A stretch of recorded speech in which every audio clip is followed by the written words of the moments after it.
दोस्तों, north Korea के supreme leader Kim Jong Un का एक बड़ा ही मासूम सा सपना था कि नन्ही मुन्नी सी एक स्पाई सैटेलाइट स्पेस में रहे जिससे कि हम ताका झाकी कर सके दूसरे देशों को। इसका नाम भी इन्होंने बड़ा प्यारा सा रखा था, चोलीमा। इसका जो बड़ा ही अच्छा सा नाम था। तो यहाँ पर ये जा रहा था स्पेस में इसको लेके, लेकिन इसके इंजन की स्टेबिलिटी की वजह से ये क्रैश कर गया समुद्र में और गिर गया। अब ये इन्फॉर्मेशन देखो, यूएस तो हर एक देश पे नज़र रखता है क्योंकि उनकी तो है ही पहले से ये आदत। तो उन्होंने ये सारी बात बता दी कि भैया इनकी सैटेलाइट क्रैश कर चुकी है, ये नहीं पहुँचा पाए हैं स्पेस में। तो किम जोंग उनका ये 2016 से लेकर अब तक का छठा ऐसा सपना था जो पूरा नहीं हो सका, किसी भी सैटेलाइट को स्पेस में भेजने का। दोस्तों, चाइना अर्थ को अब और भी गहराई से जानना चाह रहा है, वो अर्थ की हिस्ट्री को जानना चाह रहा है, समझना चाह रहा है कि लैंड का एवोल्यूशन किस तरीके से हुआ, क्लाइमेट चेंज कैसे हुआ, डिस्ट्रीब्यूशन कैसे हुआ लैंड का। और ये सारे वो चीज़ें 10 किलोमीटर गहरा गड्ढा करके करने वाला है अर्थ के अंदर, जो कि वो अपने ही सबसे बड़े डेजर्ट के अंदर करने वाला है जिसको तकली मकन डेजर्ट कहा जाता है। हालांकि वो दुनिया का सबसे गहरा गड्ढा नहीं करने वाला है क्योंकि ये पहले ही हो चुका है, जो कि रशिया ने किया था 1992 के वक्त में, जिसको कोला सुपर डीप बोरहोल के नाम से भी जाना जाता है। ये करीबन 12.26 किलोमीटर गहरा खड्डा था। लेकिन उसके बाद में क्या हुआ था कि 180 डिग्री सेल्सियस की हीट झेलनी पड़ रही थी, जिसकी वजह से वो और ज़्यादा डीप नहीं गए। लेकिन चाइना का कुछ नहीं पता, क्या पता 10 किलोमीटर करने के बाद में कहें कि हमारे अंदर और भी गुंजाइश है, क्या पता हम रिकॉर्ड तोड़ दें रशिया का। दोस्तों, एआई से पूछा गया कि हॉलीवुड लेजेंड्स अगर बनारस, हरिद्वार या फिर इधर की साइड पे मॉन्क बने होते तो वो किस तरीके के लगते। तो उसने सभी पॉपुलर एक्टर्स का करके दिखा दिया कि भैया वो ऐसे लगते, जैसे टॉम क्रूज ऐसे लगते, लियोनार्डो डिकैप्रियो ऐसे लगते, विल स्मिथ ऐसे लगते, कियानो रीव्स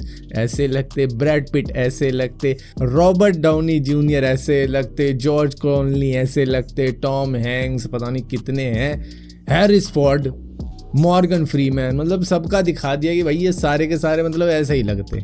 और एक्चुअली में सबसे अगर जेन्युइन लग रहा है ना कोई, तो वो विल स्मिथ लग रहा है या फिर मॉर्गन फ्रीमैन लग रहा है, वो तो वहीं के ही लग रहे हैं। दोस्तों, साइंटिस्ट ने एक एक्सपेरिमेंट किया था जिसके अंदर वो चींटियों की एक अबेंडेंट कॉलोनी के अंदर 10 टन सीमेंट डालते हैं, वो भी लगातार 3 दिन के लिए। और जब वो हार्ड इनफ हो जाता है तो वहाँ पर खुदाई होती है, वहाँ पर आर्कियोलॉजिस्ट को बुलाया जाता है ये देखने के लिए कि चींटियों की कॉलोनी होती किस तरीके की है। और देखने के बाद में वो सभी हैरान हो जाते हैं कि चींटियाँ भी बिल्कुल इंसान के जैसी ही होती हैं। उन्होंने हाईवेज बना रखे होते हैं छोटी छोटी सिटी के साथ में कनेक्ट करने के लिए खुद को, जो कि ये गोल गोल सी देख रहे हो, ये सिटी मान लो और ये बड़ी से लाइन, इन्हें रोड कह लो या हाईवे कह लो, और अच्छी तरीके से वेंटिलेटेड रहे उस हिसाब से इसको चींटियों द्वारा बनाया जाता है। और कहा यह जाता है कि यहाँ पर रूट भी कुछ इस तरीके से डिज़ाइन किए जाते हैं जैसे कि किसी इंजीनियर ने बनाए हो या फिर किसी आर्किटेक्चर ने बनाया हो कि भैया शॉर्टेस्ट रूट होना चाहिए हर जगह पर जाने के लिए, और वेंटिलेशन तो होना ही चाहिए। तो इंसानों को लगता है कि वही खाली मेगा सिटी बनाते हैं, लेकिन चींटियां भी धरती के अंदर मेगा सिटी बना सकती हैं।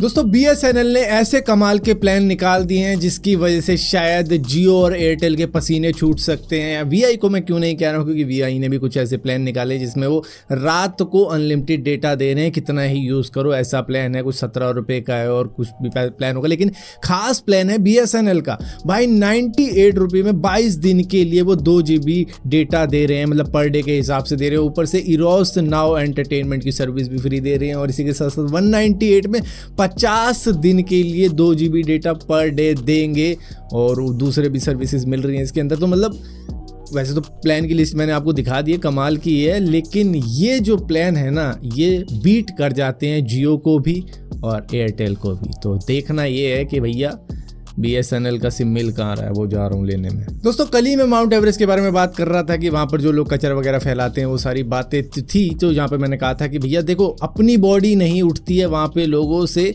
तो वो कचरा वचरा कहाँ से उठा के लाए। लेकिन एक नेपाली शिरपा ने कमाल कर दिया है, बहुत ही रेयर रेस्क्यू किया है, एक्सट्रीम, मतलब ऐसा रेस्क्यू आज तक किसी ने सुना भी नहीं होगा कि अपने कंधे पे एक मलेशियन क्लाइंबर को बिठाकर ले आई कैंप 4 तक, क्योंकि उसकी जान रिस्क में थी। अब इन शेरपा का नाम है देलजे शेरपा, जो कि जा रहे थे अपने चाइनीज क्लाइंट को लेके कि भैया समेत करवा देंगे आज तुम्हें माउंट एवरेस्ट का। लेकिन हुआ क्या, बीच में ही इनको 8300 मीटर की ऊंचाई पर एक बंदा मिला जो कि काफ़ी ज़्यादा शिवरिंग कर रहा था, और वो बालकनी जिसे कहते हैं ना एवरेस्ट की, वहाँ पर टिका हुआ था किसी तरीके से और खतरे में था। वो वहाँ से कभी भी बच के नहीं आ सकता बिना मदद के। तो इन्होंने क्या किया, उसको उठाया और कैंप 4 तक पहुँचा दिया और अपने चाइनीज़ क्लाइंट को कह दिया कि भैया आज नहीं हो पाएगा, आज इसकी जान बचानी बहुत ज़्यादा ज़रूरी है, चलो इसको वापस लेके चलते हैं। और ये अकेला ही उसको कंधे पे उठा के सीधा कैंप 4 में ले गया। और आज तक की हिस्ट्री में ऐसा कभी भी नहीं हुआ जो इस शेरपा ने कर दिखाया। ये बंदा डेथ जोन के अंदर फंसा हुआ था, क्योंकि 8000 मीटर से ऊपर डेथ जोन ही होता है, जहाँ पर ऑक्सीजन उतनी नहीं मिलती जितनी हमारे शरीर को ज़रूरत होती है, जिसकी वजह से हमारी बॉडी के सेल्स मरना चालू हो जाते हैं। तो ये बंदा भी वहीं पर मर जाता अगर देलजे शेरपा उसकी हेल्प ना करते। देखो, मैं हमेशा से कहता हूँ कि ये शेरपा लोग जो होते हैं ना, ये आम लोग नहीं होते हैं, ये अलग ही होते हैं। इनके बगैर कोई भी शायद माउंट एवरेस्ट पे चढ़ भी नहीं पाता। यहाँ तक कि एडमंड हिलरी भी नहीं चढ़ पाए थे बिना टेंजिंग नॉर्गे के। दोस्तों, यूएस के एक वेटरन एक्टर हैं और फिल्म मेकर है जिनका नाम है अल्फ्रेडो जेम्स, जो कि एल पसीनो के नाम से भी जाने जाते हैं, जिनकी एज फिलहाल के लिए 82 ईयर्स है। और उनकी एक गर्लफ्रेंड है नूर अल-फलाह, जिनकी एज 29 ईयर्स है। और यहाँ पर ये जो लेडी है ना, ये हमेशा जानी ही इसलिए गई है कि इन्होंने हमेशा बूढ़े लोगों से ही मतलब बॉयफ्रेंड बनाया है, उनको इस तरीके से रही है ये। जहाँ पर इनका एक बॉयफ्रेंड था 79 ईयर्स ओल्ड जिसका नाम रोलिंग स्टोन्स था, एक था इनका 61 ईयर्स ओल्ड का बॉयफ्रेंड जिसका नाम निकोलस बेरग्रून था, और एक और था क्लिंट ईस्टवुड जो कि 93 ईयर्स ओल्ड थे। और सबको ख़त्म करने के बाद में अब ये एल पसीनो के पास में पहुँची है, जिन्होंने कर दिया है इन्हें प्रेग्नेंट। ये 8 महीने की प्रेग्नेंट है फिलहाल के लिए।